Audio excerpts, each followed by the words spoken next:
Good evening and welcome to Business and Enterprise. I'm Colm Colgan.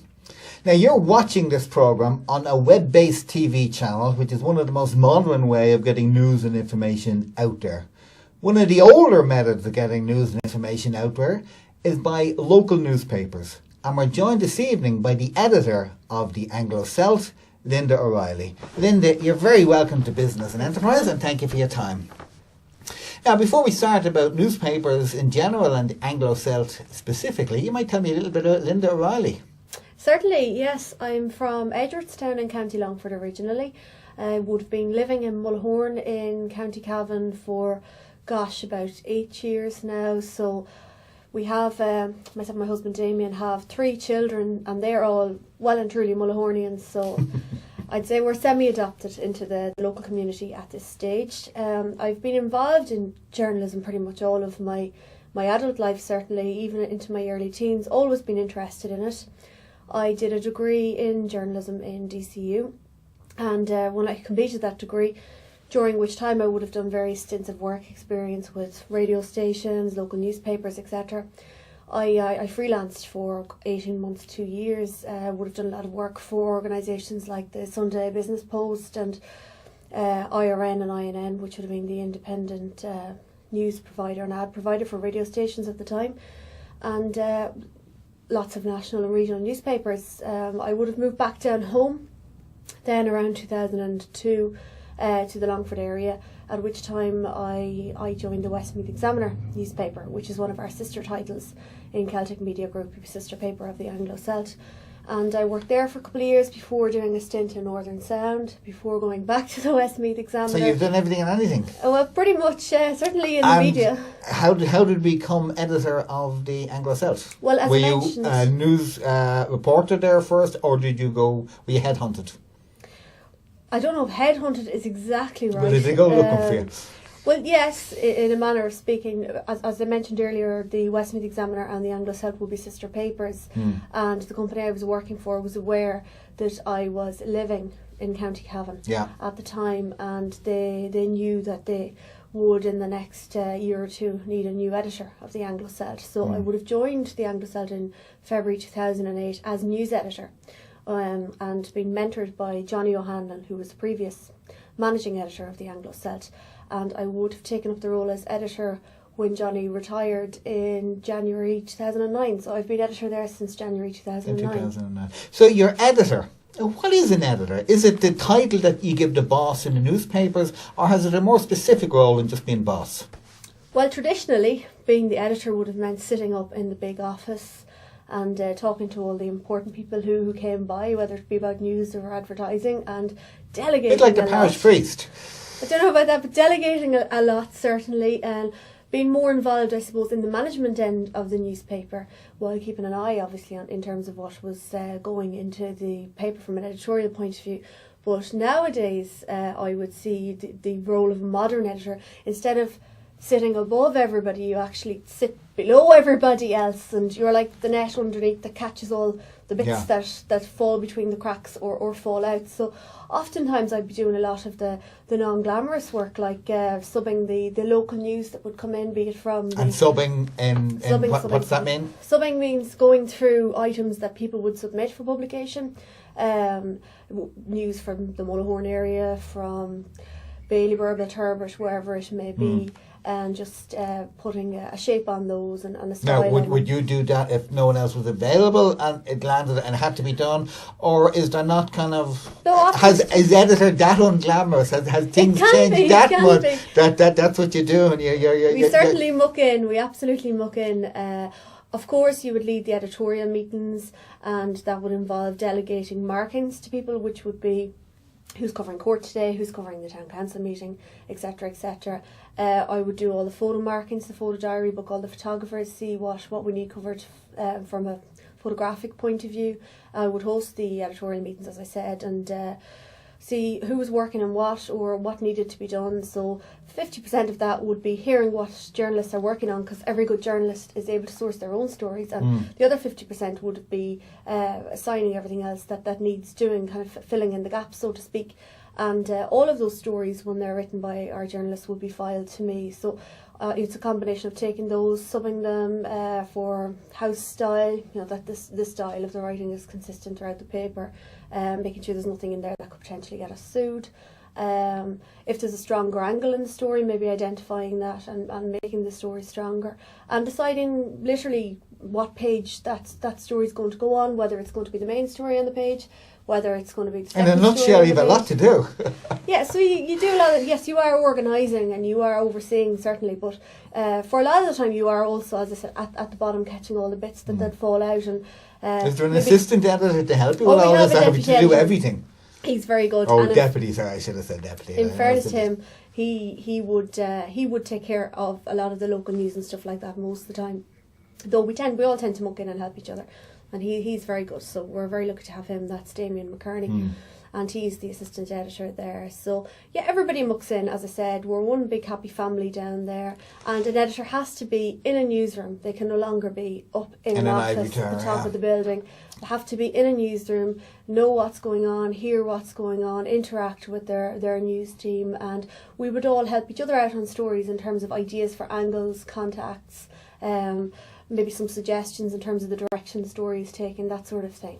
And is it all staff? Is it freelancers? Is it a mixture of both? We have a good staff. We have a good staff down there with myself, and there are seven journalists, including the sports editor and our sports team. We do have a lot of freelancers that would supply stuff to us from time to time, perhaps in areas we may not be able to get out to, or if people are on holidays in terms of holiday cover, or certainly on the sports side. We have a lot of freelancers on the sports side doing match reports and stuff like that. And all of our photographers are freelancers. We have about 7 regular photographers on our books that tend to cover different types of things or different areas. So we probably have more freelancers than we have staff, but we have a good staff. We have a good news team. How old is the Anglo Celt? It's quite an old newspaper. Very old, yeah. It was established in 1846, and it's one of the oldest regional newspapers in Ireland and one of the most successful, might I add. So it's a real honour for me to take over the mantle as editor of the Anglo Celt. It would have one of the highest penetration rates of regional newspapers in Ireland. I think 8 out of 10 adults in County Cavan would read the Anglo Celt or read the Anglo Celt regularly. And in terms of circulation figures, which would be our actual sales figures of newspapers every week, ours would have fallen off very marginally in the past few years at a time when some newspapers are in free fall. The old copies, do you have a library as such where you could go back and where I could look up the Anglo Celt the year I was born? Well, the Cavan County Library is very good resource for going and looking at the old microfilm. We used to have that facility in the office more so for ourselves than for members of the public. That's no longer available. Everything has moved online now. We use a service called irishnewspaperarchives.com, and you can log on there and scroll through back copies of not just the Anglo Celt, loads of different regional newspapers, national newspapers. You can search by date. You can even, it's sophisticated enough now that you can even go in and search by an advanced search for the name of your great-great-grandfather if you want to see did he ever appear in the Anglo Celt. So that's a very good facility. Go straight to the course pages, basically. The Anglo Celt that we could buy today and look at, how different would that be to the Anglo Celt of, say, 25 years ago even? Well, it's full colour. That'd be the first thing I would say. It's certainly a much more professional layout in terms of design and presentation. And there have been a lot of advances in modern newspaper publishing technology between the, in terms of the pre-press, the layout end of it, and also on the printing presses. So that has certainly helped things along. But in terms of the news content, I wouldn't say it's that dramatically different. I mean, you still have your court reports, your council meeting reports, your local news. We carry about 40 different towns and villages for local news items from all of County Cavan and areas on the periphery as well, in Longford, Leitrim, Monaghan. You can go into Meath. We would carry all of them. And do you print it yourselves, or do you subcontract the printing? The answer to that is technically both. We used to print the I Anglo like an Celt. answer like that. We used to print the Anglo Celt we had our own printing presses in the Anglo Celt building. But when we became a group, as in we had a number of sister papers, the Meath Chronicle which is based in Navan, would have had the most modern printing presses attached to it. So you've gone from a situation where you had 4 or 5 standalone newspapers, the most of which would have had their own dedicated printing presses, to a situation where we're all a family now, and it makes sense to keep the most modern print plant in the family open and to invest in that. And just in terms of efficiencies and resources and staffing and everything else. And speaking of the family, who's in the family? The family, we have the Anglo Celt, which would be the flagship newspaper. Naturally. The Meath Chronicle in Navan, which covers County Meath. We have the 2 Westmeath papers, the Westmeath Examiner, which covers Mullingar and North Westmeath area, and the Westmeath Independent, which covers south kind of Westmeath and into Roscommon, around the Athlone area. We also have the Offaly Independent, which is a free sheet newspaper in County Offaly, and more recently we have Forum newspaper and website, which would cover the Meath area again, but very specifically in the Dublin commuter belt area. You now have the Anglo Celt on the web. Now, is that to counteract the way people now get knowledge from the web, or is it to enhance the newspaper? Well, initially, I think a lot of regional newspapers were running around like headless chickens, fearing, the onset of the web and the effect it was going to have on circulation. And for the majority of them, it would have been a knee-jerk reaction, nearly just to get a website. Indeed, a lot of companies were no different. The buzzword was the web, and it was all online, and you just had to have a website. It didn't matter how often it was updated. You just had to have a website developed and have a website. So I suppose a knee-jerk reaction with a lot of regional newspapers would be to get a website. And initially, we would have gone from putting very little content up to putting all of our content up. By content, I mean literally nearly every story that was in the paper. And our circulation would have taken a hit on that score, as all newspapers would. Because obviously, why would you pay €2 for a newspaper when you can, if you have internet access, you can log online and get it all for free.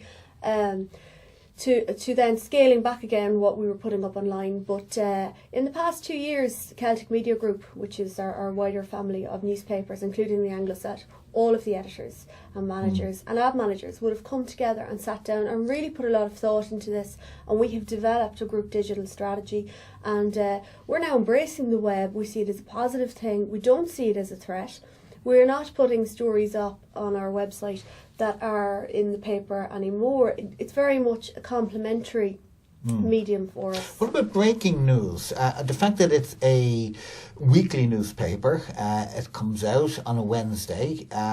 Something happens on a Wednesday, but by the time the following Wednesday comes along, A, it's old news, and B, anything that could be said about it has been said about it. Is there a space there for the website to kind of break that news, or the one case in point was a couple of weeks ago. There was the guard shot in Baleborough, my hometown, and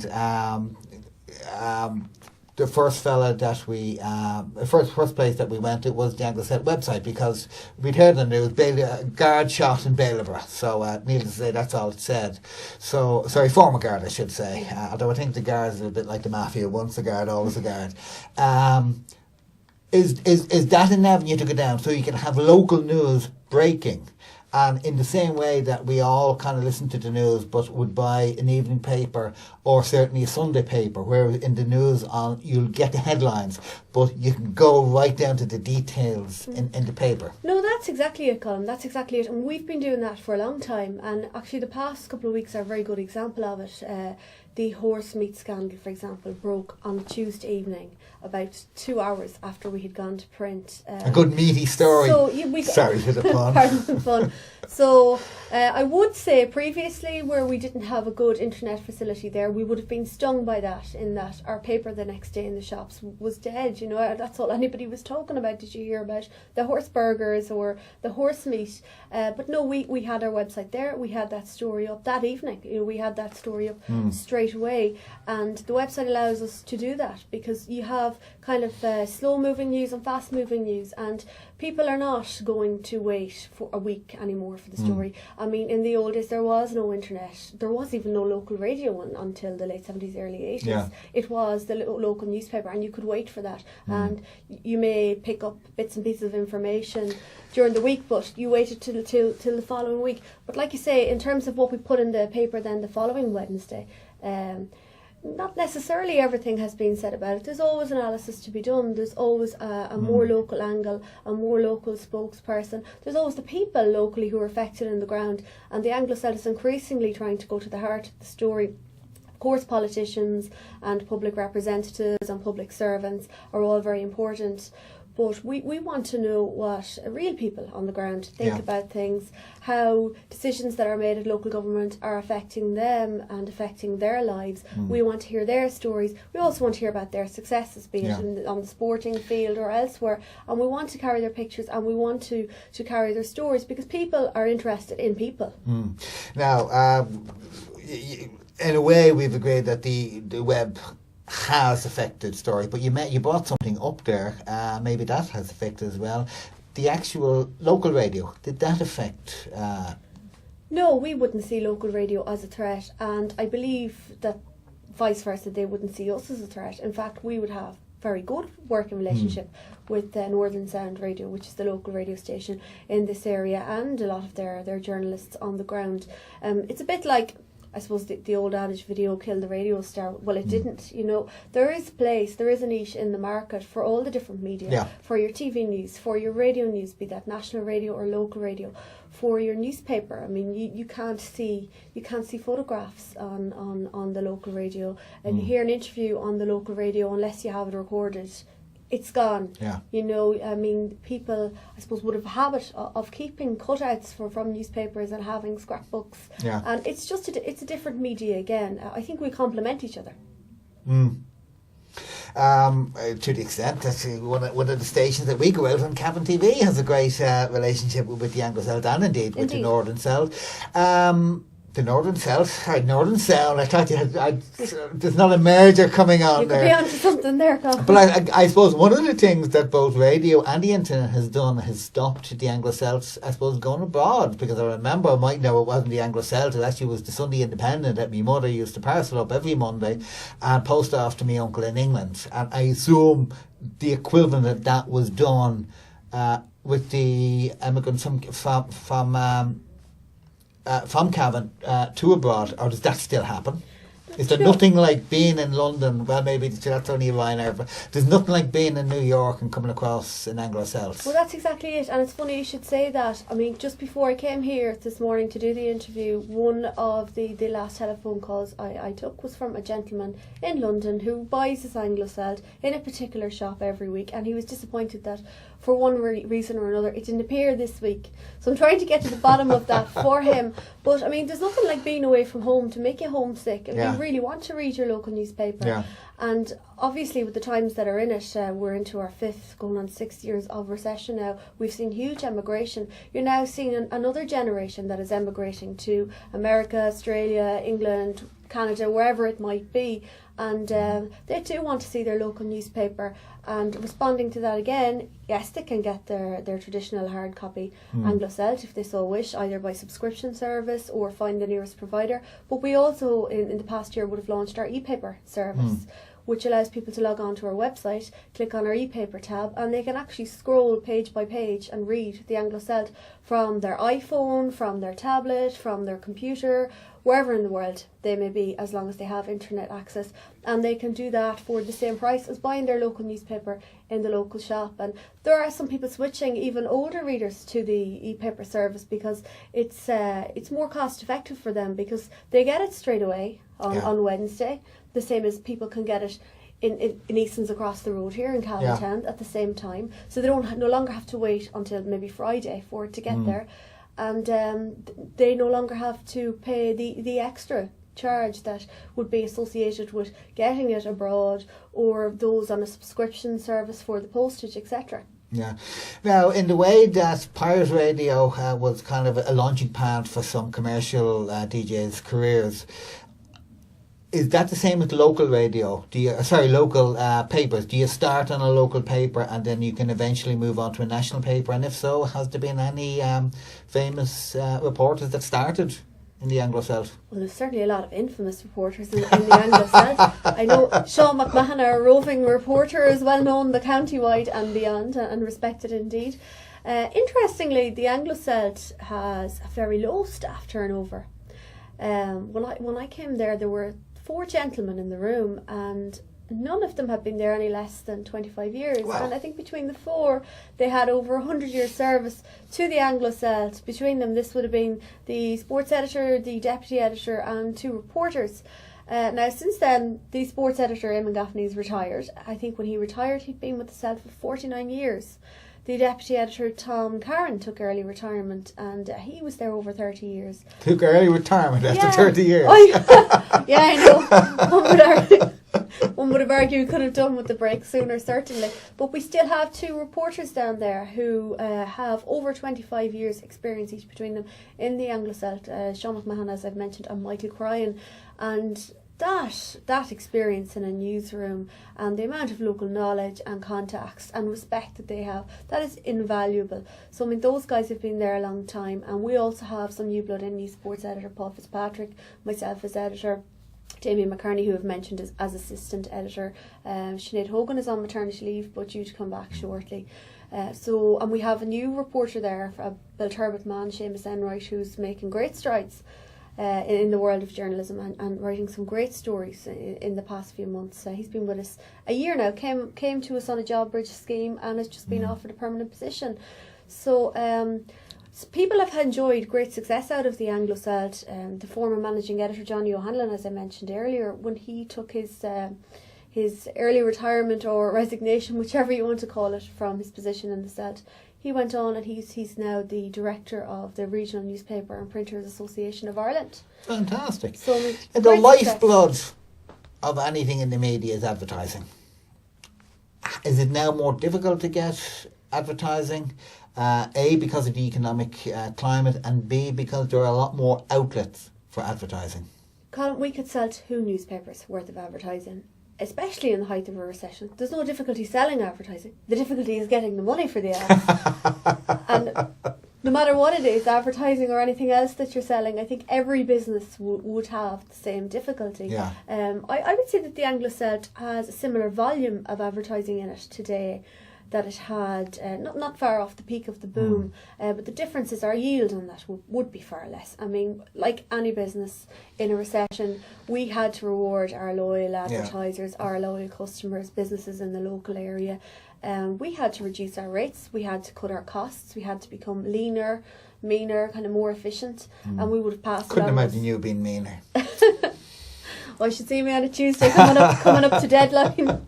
Just what you were saying there about the difficulty getting paid. If I sell a product, you're either happy with the wheelchair or you're not happy with it. It goes back, or whatever product it is that we're selling. Advertising is slightly different because, you sold me an ad, but I didn't get any business from it. Why should I pay? How do you deal with that? Well, I can honestly say I don't recall. I mean, I'm the editor. We have an advertising manager down there, Yvonne Jackson, but I certainly never remember her coming to me saying, gosh, I just had Colm Colgan on the phone and he's given out and he says he just wants to pay for his ad because he hasn't had any response. Because luckily our advertisers have had a terrific response to their ads in the Anglo Celt. And advertising, it's not just about advertising the product or the service or an upcoming event. It's about branding as well, and it's about being there and being in the back of your consumer's mind, that sort of thing. I mean, I know people who would cut out ads from the Anglo Celt, be it for a plumber or chimney sweep or whatever, and have them stuck on their fridge. Some advertisers would even get business out of an ad that they could have put in months ago. And can you get business out of having an ad once? Or to be realistic, to build up your name, to build up your brand, do you have to advertise on a fairly constant basis?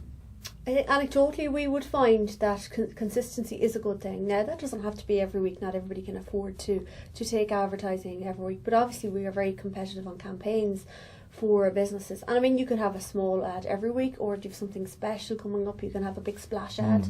and really go for broke on it.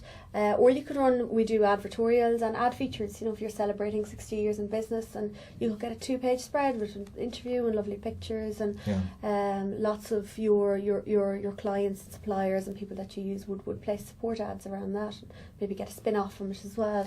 Now, the Anglo Celt, it takes its pride in being a part of community, and quite recently you were involved in the Chamber of Commerce Awards, and coming up now you have the Person of the Year Award with Rehab. You might tell me a little about that. Yeah, absolutely. The Cavan Person of the Year Awards have been hosted by the Anglo Celt and the Rehab Group in Cavan for the past 30 years. In fact, this year is our 30th anniversary, and it's also the year of the gathering. So we're really going all out this year to have a super duper award ceremony that will take place in the Hotel Kilmore on Thursday night, March the 21st. At the moment, we're calling for nominations for the Cavan Person of the Year. So there are about 10 categories there. And when did nominations close? They close tomorrow, Thursday at 12 noon. So that's Valentine's Day, if that helps anybody remember. So you can nominate your loved one, really. You can nominate anybody you like. Your Cavan Person of the Year. You can nominate yourself if you're so inclined. But point is, we have categories for Grandparent of the Year, Good Neighbour of the Year, Carer of the Year. Television Presenter of the Year, no? Not this year. Not this year. Maybe next year. But we also have Sports Person of the Year, Community Group of the Year, Community Volunteer of the Year. This year, as I mentioned, no Politician of the Year, no? No, not that. Strangely enough. They're very much about community, very much about the voluntary aspect of people who generously give of their time and their expertise, and give of it willingly and freely for the benefit of an organisation they're involved with, or a community group, or, as I said, even just a neighbour. Just tipping in, seeing how are you doing, are you okay for fuel, do you need any shopping, do you need me to bring you anywhere, just keeping an eye out. So we have loads of different categories there. The coupon is on page 10 of the current issue of the Anglo Celt, so you can get your nominations in ASAP, or seeing as it's very late in the day, you can email them in. You can email those to michael@anglocelt.ie, and we'll take those. And as I mentioned, it's the 30th year. We're actually also doing Cavan Person of the Decades in conjunction with the Rehab Person of the Year Awards this year. And how that will work is all previous winners, going back to the 80s, of the Cavan Person of the Year Award will all go for a public vote to vote for the Cavan Person of the Decade. Of the decade. Well, that's great, and you're doing fantastic work on that award ceremony. So that's it for this week. I've been Colm Colgan. Talk to you next week.